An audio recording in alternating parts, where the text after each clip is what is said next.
What's going on, chat? So today we're going to be doing a Master Yi deck comparison. We're going to be comparing the three most popular builds of Master Yi. These three builds are Classic, Ramp, and Aurora. This guide is meant to help players understand the main differences between the decks, how to identify them, how to play with them, how to play against them. Just trying to give you a general idea of what the decks are like and just a general framework of how to talk about Master Yi. These are mostly intended for newer players who don't know too much about the meta or might not know much about Master Yi. This deck is Master Yi is a very simple legend, but there are a lot of intricacies that can be important to know when deciding to play or play against it. So yeah, there will be deck lists in this guide, and they will be included both in the slides themselves and as links in the video description. And I will be providing a link to the slides for those who are interested, but the video should help clarify anything or a lot of the things that will need details. I'm going to do my best in that regard. Go ahead in the comments if you guys have any questions. You can leave any issues you have or anything you want me to follow up with. And that aside, we're going to go ahead and proceed. So we're just going to go over the legend real quick. So Master Yi, Wuju Bladesman is the legend, is in the starter kits for the Proving Grounds. While a friendly unit defends alone, he gets that unit will get 2 might. This is just a very strong ability, very low barrier of entry. You know, you just need to be defending a point and you're gonna get his ability, and it turns every unit into a bigger unit, forcing your opponent to commit resources to beat you on battlefields, which is not always a simple task because you will have ways to counter everything that they try to do to get you off the battlefields. Yes, the fact that he's free and has a low barrier of entry makes it just a very strong champion. It's hard to say that he has a weakness. You know, he generally just has the weakness of being in green and orange, meaning that the way you end up winning a lot of combats often just comes down to having more might. But these colors have a lot of ways to overcome that, as we will find out pretty shortly.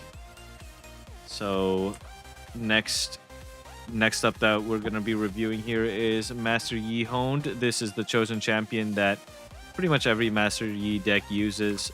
So we're just going to go over. It has 7 energy, costs 1 orange power, and it has 6 might. It has ganking, and it enters ready. So why this is such a good chosen champion is that the fact that it enters ready, it's constantly threatening battlefields at every point in the game if it is in the chosen champion zone. So opponents really just don't want to leave small units on the board, and you can use that threat kind of to just make your opponent apprehensive about entering battlefields. Its glaring weaknesses are generally just the fact that it costs 7 for 6. That's just so understated, and you end up having to often use use a lot of pump spells or some form of backup so that he ends up winning and or can defend himself, because he'll defend himself for 8 if left on a battlefield, but even then he's susceptible to a lot of things like single target removal, for example hidden blade. And if the unit you paid 7 for gets removed by a card that only costs 2, you're probably in big trouble. So a lot of the time you actually don't end up playing E on 7. You end up playing him when you have maybe 10 runes because you want to protect him, or if opponent is very low on resources and you can just kind of don't care whether they clear him or not. But yeah, his main weaknesses are the fact that he's 6 and so expensive for what he does. So we're gonna go ahead and move on to the next card here. White Flame Protector. White Flame Protector is one of the more broken cards in the Yi decks. It costs 8 and 2 power, which means that if you play a White Flame Protector and no other cards that cost power, you will be staying at the same amount of runes. So that's one of the weaknesses here. It guarantees neutral rune development, which means no rune development. Your runes amount of runes stay the same between this turn and the next turn. Has 8 might, and when you play it, it gives anything 8 might. So the common use case is to give a smaller unit 8 might so that it immediately just runs anything over. It just immediately upgrades any unit that you have to win most combats, thus getting rid of the weaknesses of green and orange in a sense, or fulfilling the way that you could say it gets rid of the weaknesses, or that it fulfills the theme of green and orange, which is to win through combat.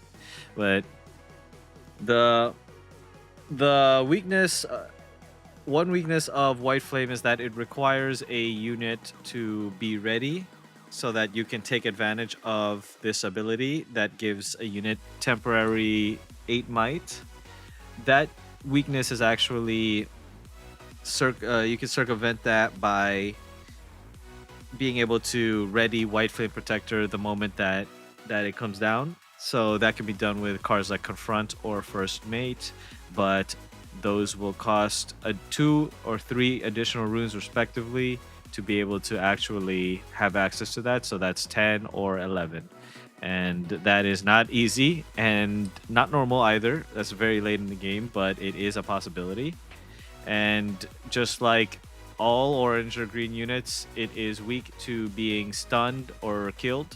It obviously itself or the unit that it enlarges, and that's just an inherent weakness of the deck. So that's a quick teaser to just generally how to counter green and orange, right? So the next card we're going to go over is Deadbloom Predator. Very simple card. It can be played to an occupied enemy battlefield. It has Deflect, and it costs 8, just like White Flame, except it is orange. And it has 8 might, just like White Flame. So the big difference between this and White Flame is that he himself will enter the battlefield and fight whatever's on it. This card is just very punishing if it ever wins a combat, because now it's holding a battlefield and defending alone.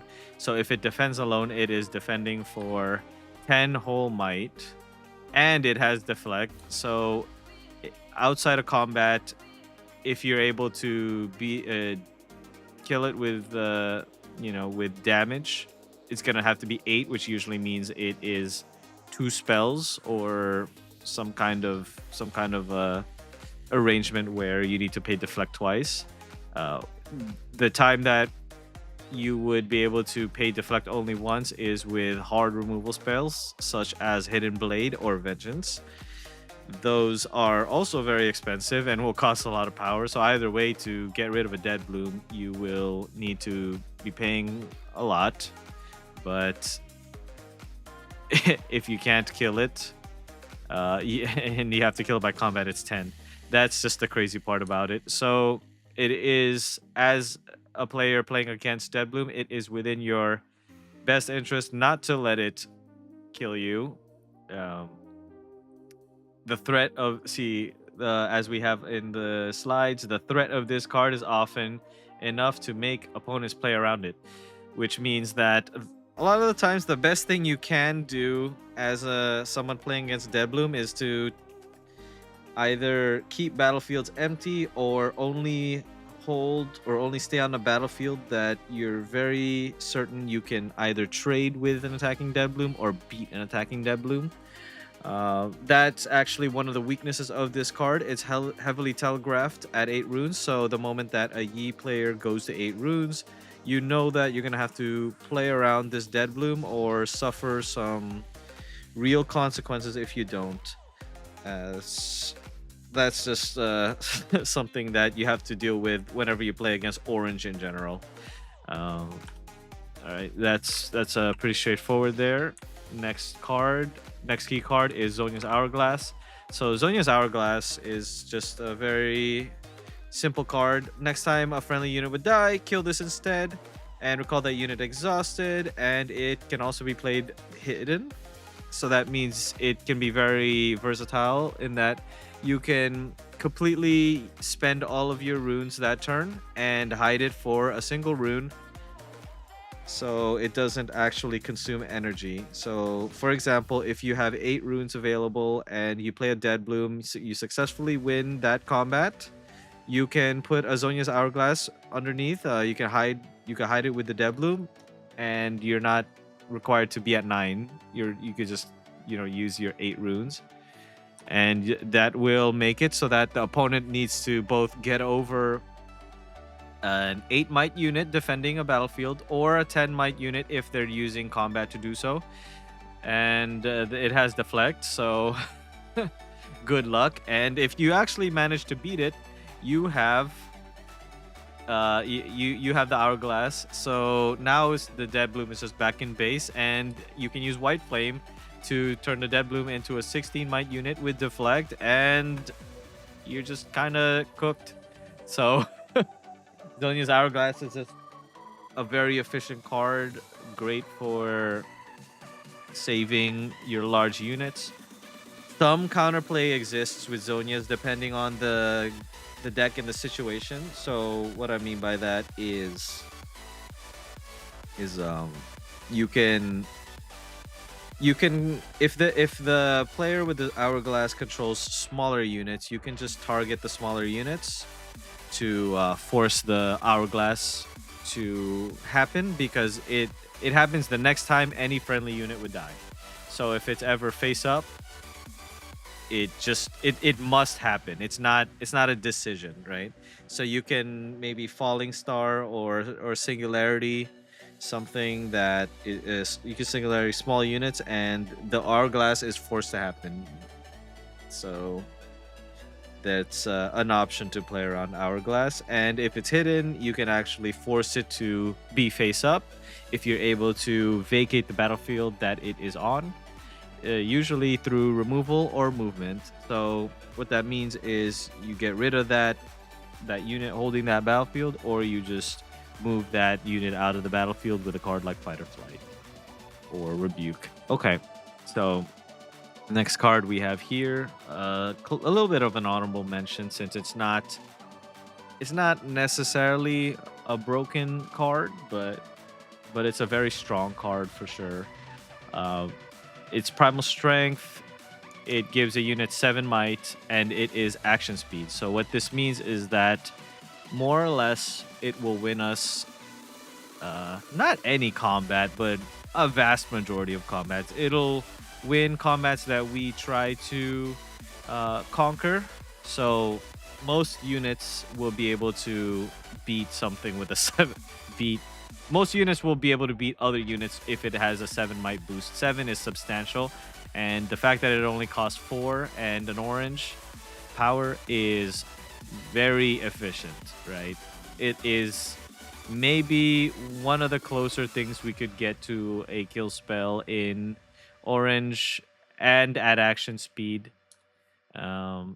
There are cards like Challenge or Gentleman's Duel, which I'm not really gonna go over until it needs to be gone over. But yeah, so Primal Strength is good, especially because it can be used both offensively and defensively. So when used defensively, this is essentially Mastery abilities 2. Primal Strength is 7, so a 9 might bonus pretty much always guarantees a kill on Dead Bloom, more or less. It can change the math based on when playing around White Flame or other Primal Strength, it completely ties, but then this will always beat it if you're the defender. It's just very, very strong in that regard, in winning combats, both offensively, defensively. One of the key weaknesses of the card is actually the fact that it's action speed. And why that's relevant is because if an opponent wants to use damage-based removal on it, they will be able to do so because you will not have a window to give it 7 might, give that unit 7 might. So that's just how it goes. If you are concerned about removal when you're attacking, you are gonna need to go ahead and play this before you attack, just to avoid the that interaction where you can't play this before the removal resolves. So this has the obvious weakness of green and orange, which anything you pump can just die to die to removal or get stunned or something of the sort, and it's just doomed. But that's just part of the cost of doing business playing green and orange. So we're gonna start going over the decks here. This is Classic Yi. It's probably my favorite deck, my favorite version of Yi. I think it has the most flat matchup spreads. It is the most kind of even version of Yi, where it has a lot of good matchups. It has some bad matchups, but none of the bad matchups are really unwinnable, right? Aurora, or you have a lot of play into Aurora. You have a lot of play into Ramp. But we're just gonna go ahead and go over the basics of this deck here. So this deck plays a lot of small units here. Plays 2-drop, 2-drop, 2-drop, and 3-drop. So it has a lot of first turn plays in the form of these cards. It has 9 2-drops and 3 3-drops. So if you're going first, you have 9 things you can play, and if you're going second, you have 12 different units you can play. So your turn one is generally you're gonna have something to do. If you don't, that's easily considered a brick, especially if you mulligan for 2. It's just fairly low chances. At the worst case, I guess you can play a Zonia's into a Kiana, but whatever. A general overview of this deck is that it has just a lot of little units to start playing the game very early, and a lot of strong units to end up eventually closing the game out. And it also has a lot of ways to protect your units in the form of combat tricks, in the form of being able to counter spells, in the form of having sabotage. So sabotage is a very important card in that you will be able to know what's in your opponent's hand, and you will be able to do your best to play in a way that beats that hand, and even take the best card out of their hand while doing so. So the information advantage and being able to tear their best card out of their hand is just very good. We're playing only 1 in the main board, though. We do have the ability to side into 2 more if we find it necessary. And we have charms as just general purpose removal. This deck is characteristically Classic Yi because it generally tries to create an early game advantage while finding ways to close out the game through cards like Primal Strength, White Flame Protector, Deadbloom, Predator, and Tasty Fey Folk is a very just strong card in a lot of cases. I will be creating a guide in the future that goes over the specifics of this deck, a more comprehensive deep dive type of guide that shows you how every card works and everything. So if you want to see that in the future, go ahead and subscribe. But that's just a general overview. I will be going over how to identify that you are playing against Classic Yi, and that in general is Dreaming Tree. So if the opponent Yi plays a Dreaming Tree in game 1, you're most likely playing against a Classic Master Yi. There might be some edge cases where they play Sanctum first or something like that, but more or less these three battlefields are the common battlefields in use. Some players might want to use Grove of the God of Willow in game one just because it's so strong. That's very debatable. I think that most Yis are using the Dreaming Tree, and the Dreaming Tree is whenever you whenever you target one of your friendly units on that battlefield with a spell. Once per turn, you may draw a card when you do that. So Yi has 1, 2, 3, 8 total cards that do that, right? So 8 cards, 8 of their cards in the classic Yi will go ahead and draw a card from this Dreaming Tree. So that's 1/5 of your deck. 1/5 of your deck just kind of draws you a card if you're on this battlefield. And generally, what you do is you just take your 2-drop and or your first unit, and you just walk them into the Dreaming Tree. And once they're on the Dreaming Tree, they're just very stubborn. And that's the strength of the deck, and eventually you'll just go ahead and conquer with White Flame or Primal Strength. You'll conquer the other battlefield that your opponent has out. And yeah, but you can identify the deck with Dreaming Tree on game one.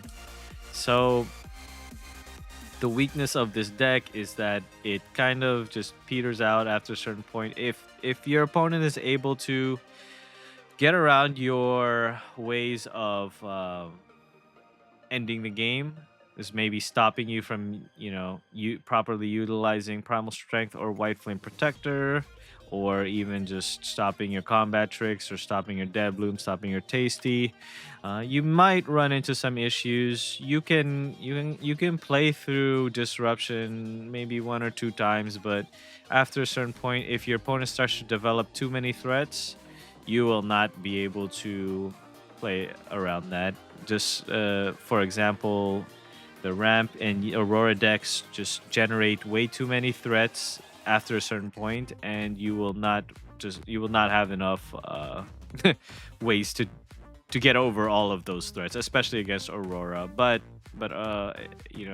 we've got a fairly good matchup against Aurora because we have good cards into that, but we'll go over that at a later time. That is the general overview for the classic Yi deck. Deck list will be in the description and in the slides and in the comments. So if you have any questions about it, we're going to be going over that in a future guide, or you could just leave them in the comments and I'll do my best to answer them as we go. So that's the general overview for Classic Yi. I'm going to move on to Ramp Yi. So Ramp Yi is basically a bigger version of Classic Yi. You'll see that it plays a lot of the same cards. It plays the same set of early drops. So it plays 9 2-drops and the 3 3-drops. So in total, it has 12 turn 1 up to 12 turn 1 plays, right? The main differences come from Find Your Center and Catalyst of Aeons. So Find Your Center is a card that allows you to draw 1 and channel 1, and it costs less if your opponent is closing in on the victory within 3 points of the victory score. And Catalyst of Aeons channels 2 runes, so that way on your second turn you can play Catalyst of Aeons. So you'll be at, if you went first, you'll be at 4 runes. You're gonna go to 6 runes. That means on your third turn you will have access to 8 runes, which is your entire top end suite. And you can just keep slamming these again and again and again and again until your opponent's dead. And that is the general premise of Ramp Yi. The general premise being that they can use Catalyst and Find Your Center to get to their big cards faster, and just keep throwing big cards at you until you fall over and die. Classic Yi can easily run into problems with that if there are too many of them consecutively. Yi can, they generally have some play, but this build was mostly built to have a good shot into Kaisa, and that's a whole nother thing. I'm gonna go ahead and maybe at some point I'll do a deep dive into Ramp Yi. I'm not a big fan of the deck, but it might be seen, especially since it got second place at regionals here. at it was like a 500 player regionals.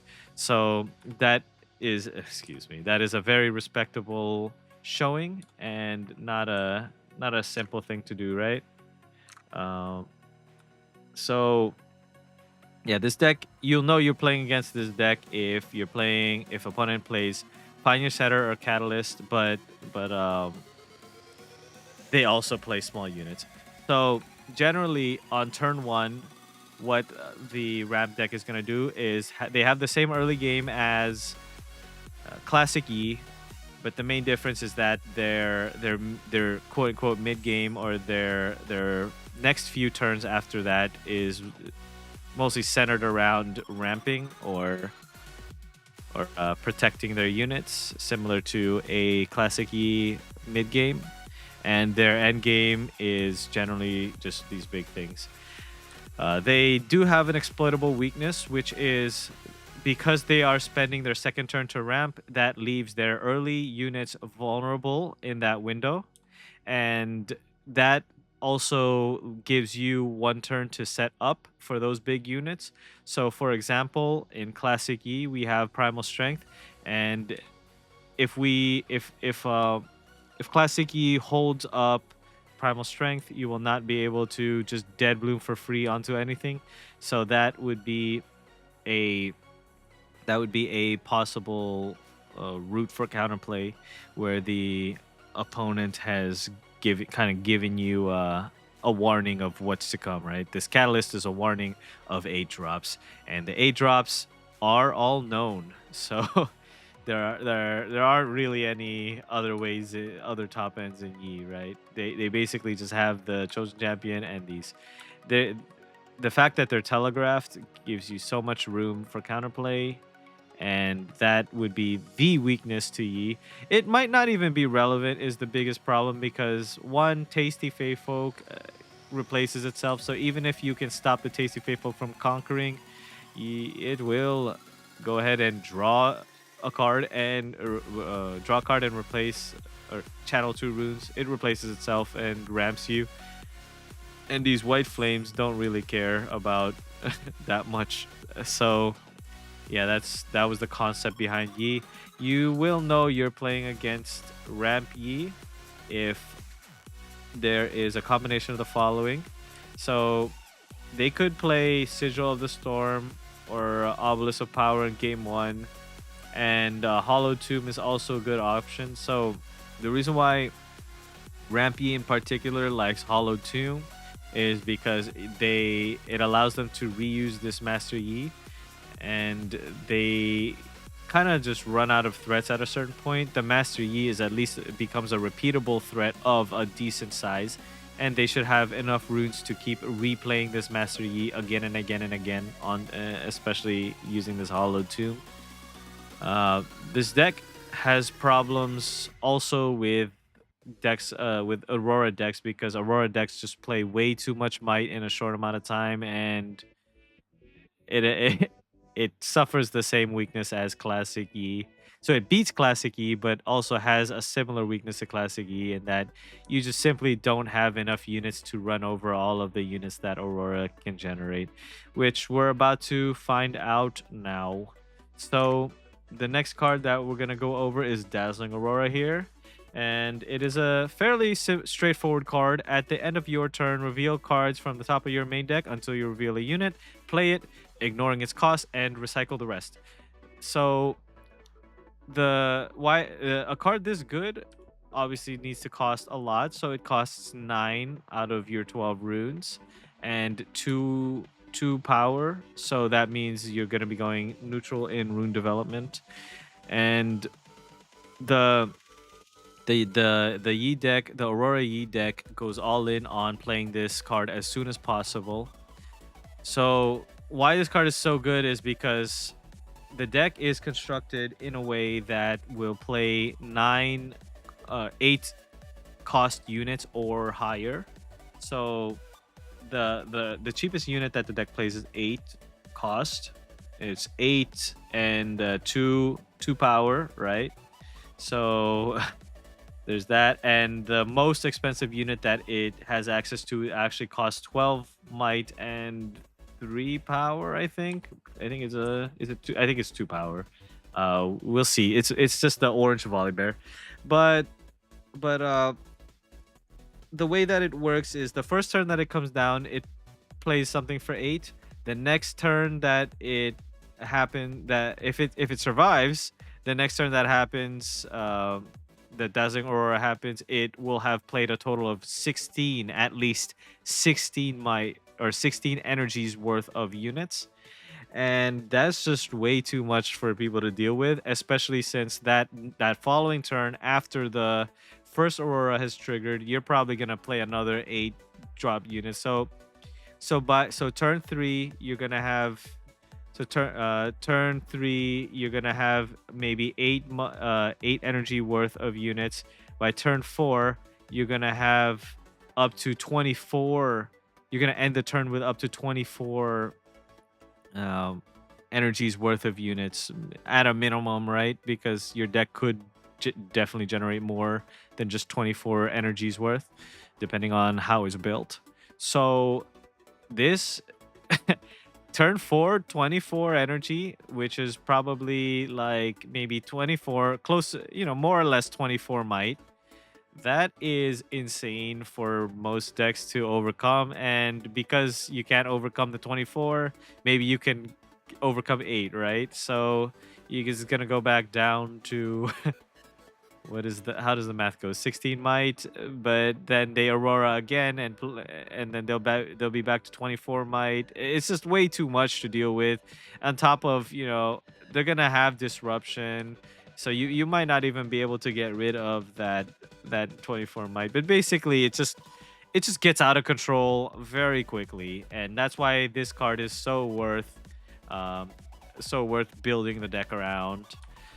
Its weaknesses are pretty clear. You can either get rid of it because it's a gear, and there are a lot of cards that get rid of gear, like Adaptatron, Salvage, Thermal Beam, and there are also a lot of cards that you can get. You can take the Aurora from the hand, like Sabotage, Mind Splitter. Those are the cards right now, or I guess you could say invert truths or something, invert reality. It's the purple card that makes both players discard the hand. Not important because it's not seeing too much play at the moment, but maybe it will in the future. Anyway, the earliest that this card can be played is turn 3, and we're gonna go ahead and show you the deck now.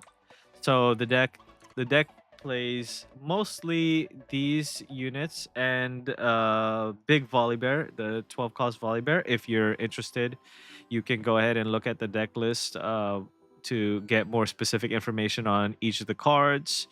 uh, 12 cost volley bear is essentially a 13 might unit. It's a 10 might unit that defends for 13, and if that comes out of a dazzling aurora, that's just insane. But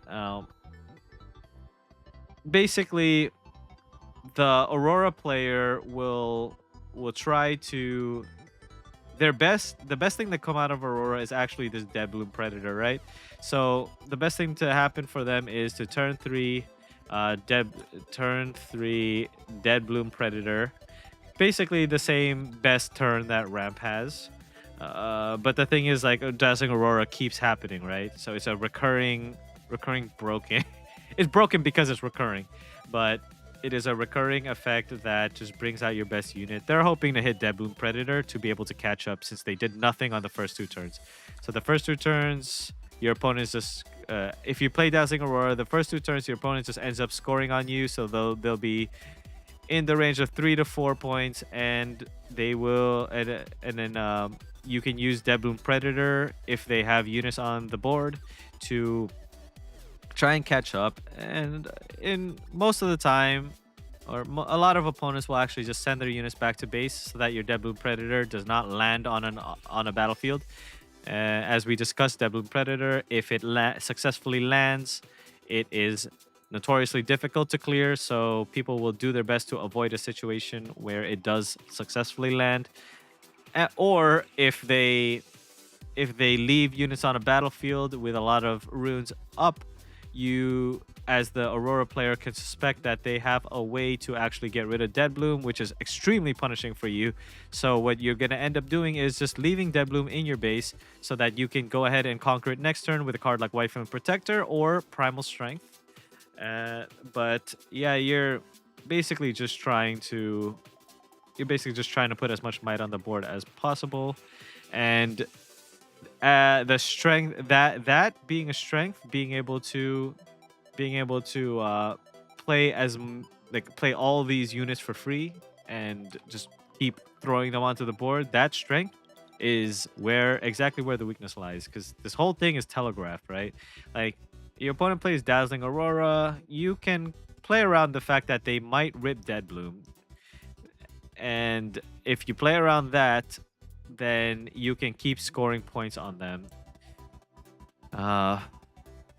Yeah, most of their plays are pretty telegraphed and forced, because you're gonna end up going to 4 points, 5 points, 6 points, and once you start getting to 6 points, then your opponent starts to kind of get forced to do things, even if they don't want to. Like, for example, if they left a Dead Bloom Predator at home with a Dazzling Aurora, and then their turn consists of sending that Dead Bloom Predator to a point with after being buffed with White Flame, they're sending the Dead Bloom Predator with 16 might to conquer one of your battlefields. You know that's coming, right? So what you can do is play cards like Hidden Blade to completely nullify that. And they have Defy, but that's just part of the deal.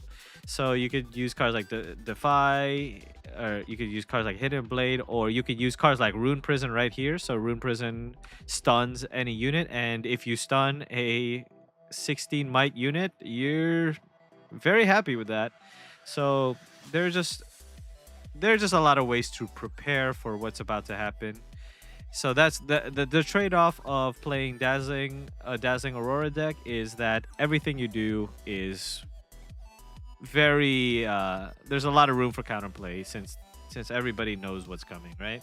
Especially if you study the decks. So that's another thing of like where there's even if the deck is very strong, there are a lot of ways to beat it if you do your best, right? The deck is identifiable mostly by the lack of early units. So if on turn 1 you see a Mobilize, neither other version of Aurora or of Master Yi plays this card, and Confront is mostly not played in those other versions, and neither is Meditation. So if you see Meditation, Mobilize, or Confront, you can you can be very sure that it's Aurora or an Aurora-like deck. Another thing that they do is Aspirant's Climb, although you should be prepared to see a Sigil of the Storm or Obelisk of Power. So the surefire way to identify an Aurora deck is to actually just to look for Mobilize, Confront, or Meditation on turn 1, or an Hourglass, because the lack of 2 drops is a glaring indicator of an Aurora deck. Yeah, it's a pretty simple, and we went over the strengths and weaknesses, so we're just gonna go ahead and move on to the next thing. So this is just a summary of the most common Master Yi builds. Classic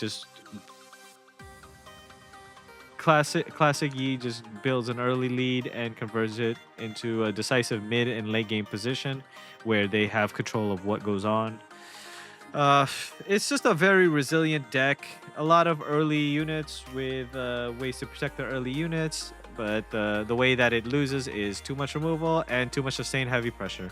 And sustained heavy pressure is mostly just a euphemism for Aurora decks right now.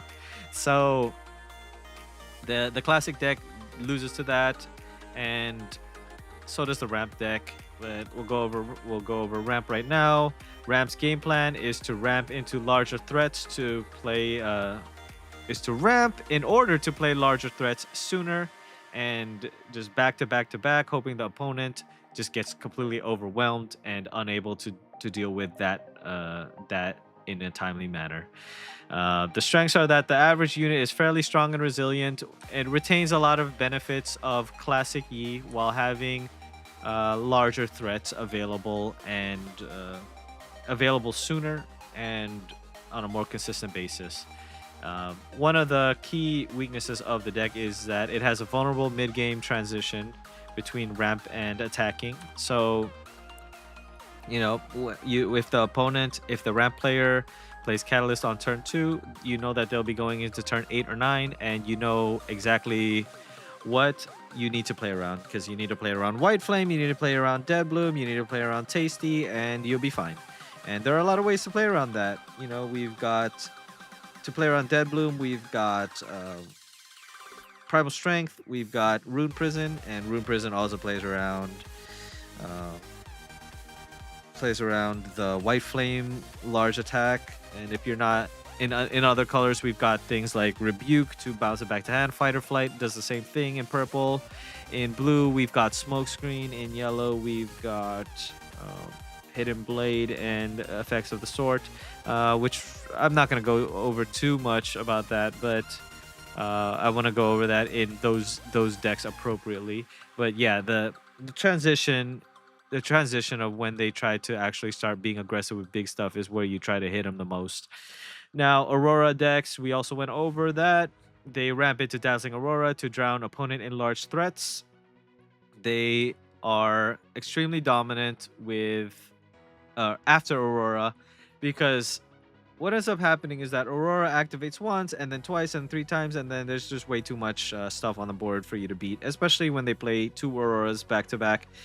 But that's not really common, but it does happen, and when it happens, you will probably lose. And the weaknesses of Aurora are that they have a non-existent early game, which means that you have completely free reign to set up the game state in a way that is conducive to beating Dead Blooms, White Flames, and huge might values.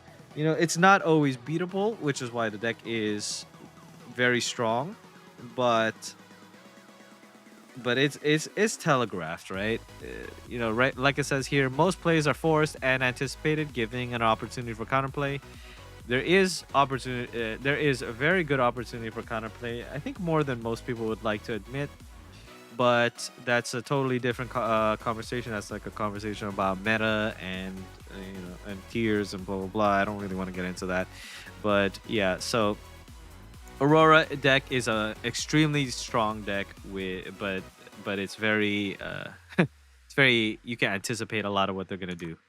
And I'm just gonna go over some quick matchup spreads here. It's not really matchup spreads, it's just matchups into each other. So Classic E is a little favored into Aurora because they can score very quickly and control the early game and control the mid game, especially mid to late game, especially post sideboard. So their game 1, you have most of your trouble in game 1 because Aurora, you have a lot of ways to beat Aurora and the first threat, but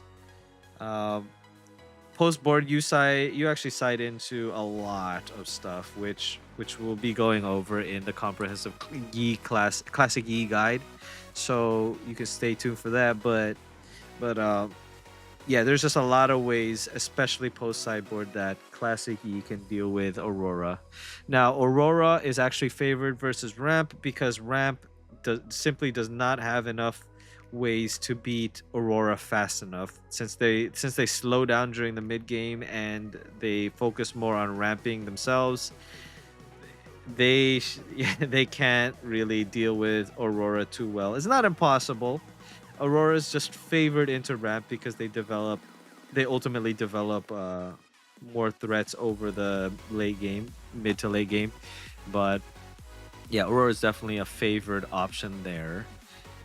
And then ramp is slightly favored versus Classic Yi because ramp can deploy large threats repeatedly and faster. than Aurora, because the main difference, and the reason why I say that is because Classic E has a lot of tools to deal with the Aurora card itself. Meanwhile, Ramp E just actually plays the cards out. So they're just and because they have a board in the early to mid game, they don't just immediately get forced into plays, right? Like they still have a lot of options to protect their early to mid game board, and they can play a little slower. And the fact that they have more threats means they're if they can drag the game out a little bit, Ramp will have an advantage against Classic E. Sometimes Classic E will be able to close it out, but that's completely circumstantial, right? In general, they have a Ramp is slightly favored. So all of these, all of the Yi matchups into each other, they're like, is this sort of like a rock paper scissors where they're all like somewhat favored into each other, but not outright stomp each other. Um, the each of the decks has their own individual matchup spread, and it is my experience so far that Classic Yi actually has the most flat matchup spread, which means that to my estimation, it has a 45% floor in win rate, as in its worst matchups are generally 45% win rate, and with additional knowledge and or different deck building, or player, essentially with player edge, I think you can increase those numbers and get it closer to 50%. That's my general principle in a lot of things. But yeah, I think Classic has the most quote unquote fair matchup spread out of the decks. Aurora is fairly. It's a lot more. It's a lot more. How do I say? Aurora is a lot more just erratic, right? Or it's a lot more diverse matchup spread. So, for example, there are some decks that just completely destroy Aurora because they can clear out the units efficiently, especially yellow. So yellow has a lot of actual targeted kill spells uh, and actual gear removal, but I don't want to go in too far into that. But basically, the decisions come down to what you want to be good against in terms of the rest of the meta. And Aurora is good against the other, has some really good matchups against some decks and some really bad matchups against other decks. So if you want to say overall, Aurora decks actually are the highest win rate here, highest overall win rate, but very erratic matchup spreads. Like they just stomp some matchups and have a lot of difficulty against some decks. So the Classic E is a more quote unquote fair win rate. Excuse me. The quote unquote fair. I'll just put on this side. Quote unquote fair, as in the matchups are fairly like even. So at the minimum, we got 45% matchup is minimum, 45% win rate. Some matchups they actually do stomp, but at the minimum they're not getting stomped, which I like a lot. Ramp Yi kind of sacrifices some of the advantages that Classic Yi has in favor of increasing other matchups. So you could say that Ramp is probably the middle ground between Classic and Aurora. You'd really need to get your own experience, or I can do a guide in the future. You can let me know in the comments if you want more details about any of these things that I'm talking about, frankly. But yeah, Ramp has just a different matchup spread. It tries to be a little more unfair than Classic, as in it just has a higher power level than Classic E, but that higher level comes at a price, right? It comes at the price of having to ramp, and if you have to ramp, then you have some exploitable weaknesses. But yeah, these are the different kinds of Yis, the most common builds of Yi. Let me know if you have any questions or if you want any elaborations on any specific points or topics described in this video. And thanks for watching. I'll see you guys later.